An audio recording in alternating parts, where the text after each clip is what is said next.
நமஸ்காரம். ஒருத்தர் கேள்வி அனுப்பியிருந்தார். சைவம், வைணவம், இப்படி பாரத தேசத்திலேயே பல சமயங்கள், அதோடு கொள்கைகள் அத்வைத்தம், துவைத்தம், விசிஷ்டாத்வைத்தம், துவைதாத்வைத்தம், இன்னும் பல. அதோடு மீமாம்சகர், நையாயிகர், ஏன் வேறொரு விதத்தில் பௌத்தர், ஜெயினர், சாங்கியர், இப்படி பலரும் உள்ளனரே. எல்லாமே பாரத தேசத்து வெவ்வேறு சம்பிரதாயங்கள், மதங்கள், சமயங்கள். இவ்வளவு வேற்றுமைகள் இருப்பது உண்மை.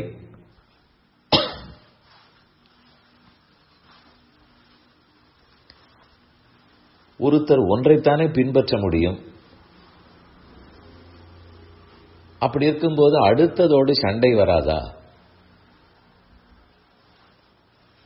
எல்லாவற்றையும் பின்பற்றுவதும் முடியாது.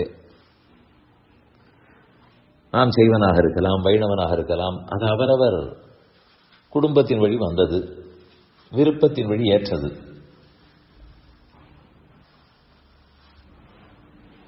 ஆனால் இந்த சனாதன தர்மத்தில் இத்தனை மதங்களையும் பின்பற்ற முடியாதே, அப்ப சண்டை தானே வரும் என்று கேட்டிருந்தார். அப்படி தேவையில்லை, சண்டையே வர வேண்டாம்.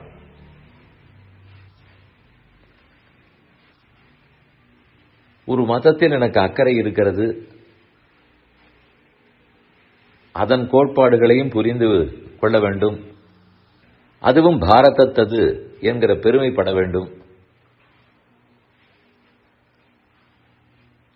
அதற்கும் ஆதரவு அளிக்க வேண்டும். இது உண்மை. ஆனால் இதற்காக அதை பின்பற்றித்தான் ஆக வேண்டும்ங்கிற தேவையில்லை. சைவர் சைவராகவே இருக்கலாம், வைணவர் வைணவராகவே இருக்கலாம். அதே சமயத்தில் சைவர் வைணவர் ஆதரிக்கலாம், வைணவர் சைவரை ஆதரிக்கலாம். அது இயலாது என்றே சொல்ல முடியாது. இந்த நாட்களில் எல்லாம் எத்தனையோ சண்டை பூசல்கள் வருகின்றன. தர்மத்தை பின்பற்றுவதே கஷ்டமாகி கொண்டு போகிறது. அதில் பல சண்டை பூசல்கள் நீதிமன்றத்துக்கு செல்லும்.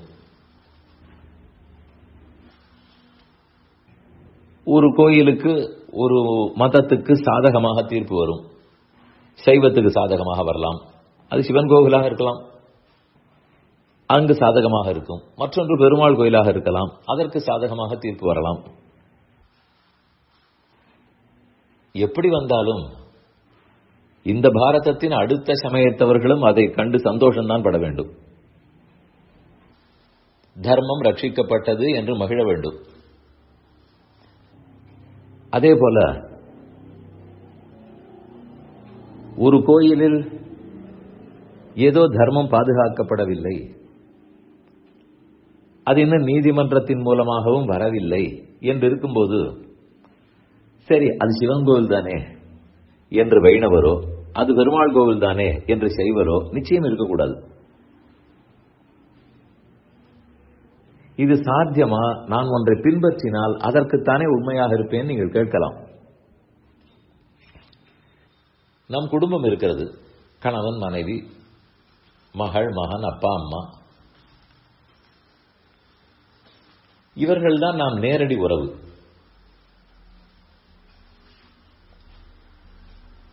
இவர்களுக்குத்தான் நிறைய செய்வோம், பின்பற்றுவோம், சொன்னபடி கேட்போம், சொத்து பத்து பரிமாற்றம் எல்லாம் உண்டு, உண்மை. ஆனால் அதே அடுத்த வட்டம், சித்தப்பா, பெரியப்பா, அத்தை, மாமா, இவர்களெல்லாம் அடுத்த வட்டம். நான் அவர்களுக்கு பிள்ளை இல்லை, ஆனால் ஆதரவு உண்டா இல்லையா? அந்த வட்டத்தையும் விட்டு விடுங்கள். நான் வசிக்கும் வீதியில் இருக்கும் அடுத்தடுத்த வீடுகள், அவர்களிடத்திலும் ஆதரவு காட்டுவேனா இல்லையா? ஒரு தேவை என்றால் ஓடி உதவ மாட்டேங்க. அதற்கென்று நான் அவர்கள் வீட்டு பிள்ளை இல்லை. ஆனால் அவர்களை கண்டுகொள்ளாமல் விடப்போவதும் இல்லை. ஏன்? நமக்குள் ஒரு உறவு இருக்கிறது. அது வீடாக இருந்தால் அடுத்த கட்டத்து உறவு, தெருவாக இருந்தால் இந்த தெருவிலே ஒன்றாக வசித்துக் கொண்டிருக்கிறோம் என்கிற உறவு. அதப்போல் இங்கு இருக்கக்கூடிய ஒரு அடித்தளமான உறவு என்பது பாரத தேசத்து மதங்கள், வேதத்தை அடிப்படையாக கொண்டவை.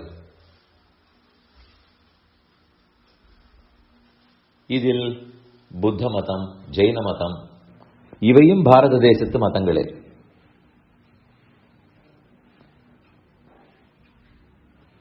இல்லையே அவர்கள் வேதத்தை ஏற்றுக்கொள்ளவில்லையே என்றாலும் வேறு பல கோட்பாடுகள் இந்த சனாதன தர்மத்தை போலவே தான் இருக்கும். அதை ஆழ்ந்து பார்த்தால் கண்டிப்பாக புலப்படும். எல்லாரையுமே ஒருத்தரை பின்பற்றித்தான் ஆக வேண்டும்ங்கிற தேவையில்லை. அப்படி இல்லாவிட்டால் ஆதரிக்கவே கூடாது என்பதும் முடியாது, கூடாது. அதனால் இந்த விஷயத்தில் நன்கு புரிந்து கொண்டு, இது கலிகாலம், எப்படி ஒன்றுக்கொன்று பிணக்கை ஏற்படுத்தும், உள்ளேயே பூசல்களை வளர்க்கும், அதெல்லாத்தையும் சிக்கிக் கொள்ளாமல் நாம் இருக்க வேண்டும். நாம இருக்க வேண்டும். அந்த அடையாளத்தையும் விட முடியாது. அதே சமயத்தில் அனைவரையும் ஆதரித்தும் ஆக வேண்டும். இது பாரத தேசம் புண்ணிய பூமி, கர்ம பூமி. இதை ஏற்றுக்கொள்ளக்கூடிய மதமாக இருக்குமானால், இந்த தேசத்து மொழி, இந்த தேசத்து கலாச்சாரம் அதற்கு உட்பட்டதாக இருக்குமானால், கிட்டத்தட்ட ஒரு தாய் வயிற்று பிள்ளைகளை போலே, என்ன அக்கா தங்கை அண்ணன் தம்பி வயிற்று பிள்ளைகள், இன்னர் சர்க்கிள் அவுட்டர் சர்க்கிள், இப்படி வேணால் வைத்துக் கொள்ளலாம். சற்று சிந்தித்து முடிவு செய்யும்.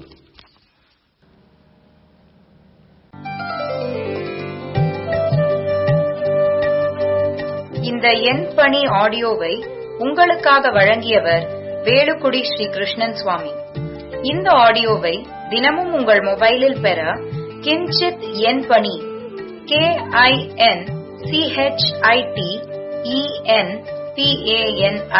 என்ற ஆப்பை கூகுள் பிளே ஸ்டோரிலோ அல்லது ஆப்பிள் ஐ ஸ்டோரிலோ டவுன்லோட் செய்து கொள்ளவும். தினம்தோறும் இது போன்ற உபன்யாசங்களை கேட்டு மகிழவும்.